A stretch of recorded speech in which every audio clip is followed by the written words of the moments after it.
एक नदी चार राज्य और पानी पर ऐसा विवाद जो करीब 1.5 सदी पुराना है। समझौता होता है, दोनों राज्य मान जाते हैं, लेकिन साल बीतने के साथ और नए साल आने के बाद विवाद फिर शुरू हो जाता है। करीब करीब सभी सरकारों ने इस विवाद को सुलझाने की कोशिश की है, लेकिन इसके बावजूद मामला बिगड़ जाता है। अब सवाल यह है कि आखिर कावेरी के पानी पर कर्नाटक और तमिलनाडु के बीच इतना बड़ा विवाद क्यों है? इस नदी के पानी पर किसका कितना अधिकार है? सुप्रीम कोर्ट ने क्या तय किया है? और जब बारिश कम होती है तो पानी बांटने का नियम क्या कहता है? आइए समझते हैं कावेरी विवाद की पूरी कहानी। कावेरी नदी का विवाद समझने से पहले आपको कावेरी की भौगोलिक तस्वीर समझनी होगी, क्योंकि विवाद की एक बड़ी वजह यही है कि नदी एक राज्य से निकलती है, लेकिन इसका पूरा बेसिन कई राज्यों में फैला हुआ है। कावेरी कर्नाटक के कोडांगू जिले के ब्रह्मगिरी पर्वत के तलकावेरी से निकलती है। करीब 1341 मीटर की ऊंचाई से निकलने वाली कावेरी लगभग 800 किलोमीटर का सफर तय करते हुए तमिलनाडु से गुजरती है और आखिर में बंगाल की खाड़ी में जाकर मिलती है।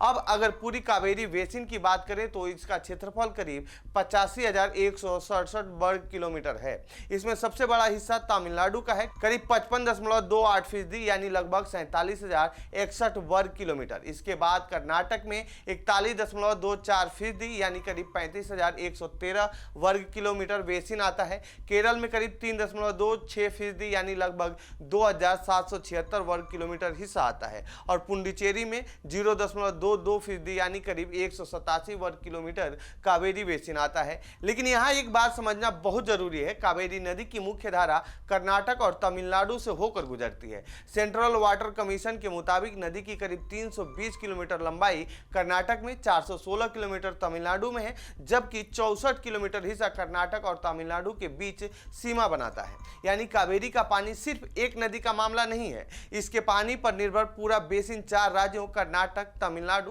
केरल और केंद्र शासित प्रदेश पुडुचेरी में फैला हुआ है। और यहीं से शुरू होती है कावेरी के पानी की सबसे बड़ी लड़ाई।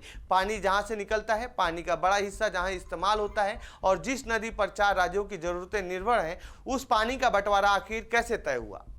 कावेरी विवाद कब शुरू हुआ? कावेरी नदी का विवाद आज का नहीं है। इस विवाद की जड़ में एक तरफ मैसूर राजघराना था, दूसरी तरफ मद्रास प्रेसिडेंसी।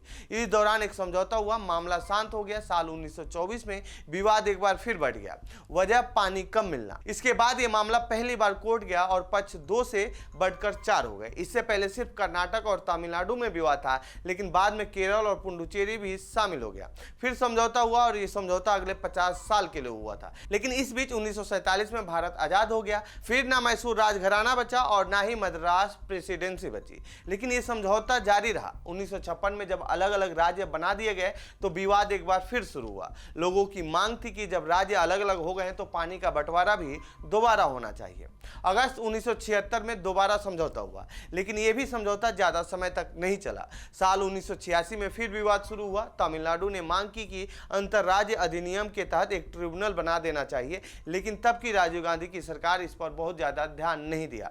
लेकिन विवाद फिर 1990 में बढ़ा और दंगे भड़कने लगे। तब राजीव गांधी की सरकार चली गई थी, बीपी सिंह की सरकार आई। तमिलनाडु ने फिर ट्रिब्यूनल की मांग रखी, सरकार ने मंजूरी दे दी। लगा कि अब विवाद खत्म हो जाएगा। ट्रिब्यूनल के बाद भी विवाद क्यों? साल 1991 में ट्रिब्यूनल के अंतरिम आदेश के बाद विवाद और बढ़ गया, क्योंकि कर्नाटक ने इस आदेश का विरोध किया। कर्नाटक सरकार ने एक अध्यादेश लाकर अपने इलाके में कावेरी की पानी की सिंचाई के लिए सुरक्षा देने की कोशिश की, लेकिन सुप्रीम कोर्ट ने इस अध्यादेश को असंवैधानिक करार दिया और साफ किया कि राज्य किसी ट्रिब्यूनल के आदेश को इस तरह निष्प्रभावी नहीं कर सकता है। इसके बाद भी विवाद खत्म नहीं हुआ। साल 1995-96 में एक बार फिर बारिश कम हुई और तमिलनाडु ने कर्नाटक से पानी छोड़ने की मांग की। मामला फिर सुप्रीम कोर्ट तक पहुंचा और ट्रिब्यूनल ने कर्नाटक को अतिरिक्त पानी छोड़ने का आदेश दिया। साल 1998 में केंद्र ने कावेरी जल क्रियान्वयन योजना बनाई और प्रधानमंत्री की अध्यक्षता में कावेरी रिवर अथॉरिटी का गठन हुआ। इसमें कर्नाटक, तमिलनाडु, केरल और पुडुचेरी के मुख्यमंत्री सदस्य थे। इसका मकसद 1991 के अंतरिम आदेश और उससे जुड़े बाद के आदेशों को लागू कराना था। लेकिन 2000 और 2002 में सूखे जैसी स्थिति आई तो फिर वही सवाल खड़ा हुआ, कम पानी है तो कर्नाटक कितना छोड़े और तमिलनाडु को कितना मिले? दोनों राज्यों के बीच तनाव बढ़ा और मामला फिर अदालत और कावेरी रिवर अथॉरिटी तक पहुंचा। 2007 में क्या फैसला हुआ था? आखिरकार 2007 में कावेरी जल विवाद न्यायाधिकरण ने अपना अंतिम फैसला दिया।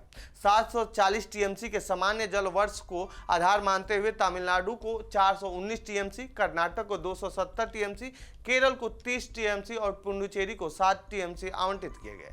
टीएमसी यानी थाउजेंड्स मिलियन क्यूबिक फीट, यानी एक टीएमसी में करीब 28.3 बिलियन लीटर पानी आता है। आम बोलचाल की भाषा में बोले तो करीब 2830 करोड़ लीटर पानी होता है एक टीएमसी में। साथ ही सामान्य साल में यानी जिसमें बारिश एवरेज रही हो, उसमें कर्नाटक को तमिलनाडु के लिए 192 टीएमसी पानी छोड़ने की व्यवस्था की गई। लेकिन दोनों प्रमुख राज्य इस फैसले से पूरी तरह संतुष्ट नहीं थे, इसीलिए मामला सुप्रीम कोर्ट पहुंच गया। साल 2013 में केंद्र सरकार ने ट्रिब्यूनल के अंतिम फैसले को आधिकारिक गजट में प्रकाशित किया, यानी फैसला कानूनी रूप से लागू होने की स्थिति में आ गया।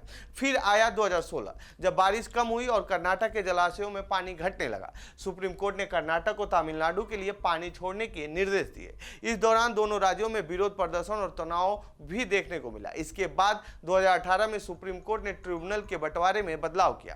तमिलनाडु का हिस्सा 419 से घटाकर 404.25 टीएमसी किया गया, जबकि कर्नाटक का हिस्सा 270 से बढ़ाकर 284.75 टीएमसी कर दिया गया। कोर्ट ने कर्नाटक से तमिलनाडु के लिए अंतर्राज्यीय सीमा पर हर साल 177.25 टीएमसी पानी छोड़ने की व्यवस्था की। सुप्रीम कोर्ट के फैसले के बाद केंद्र ने कावेरी जल प्रबंधन योजना बनाई और कावेरी जल प्रबंधन प्राधिकरण यानी CWMA और कावेरी जल विनियमन समिति यानी CWRC की व्यवस्था की, ताकि अदालत के फैसले के मुताबिक पानी का बंटवारा कराया जा सके। फैसले के बाद भी विवाद क्यों होता है?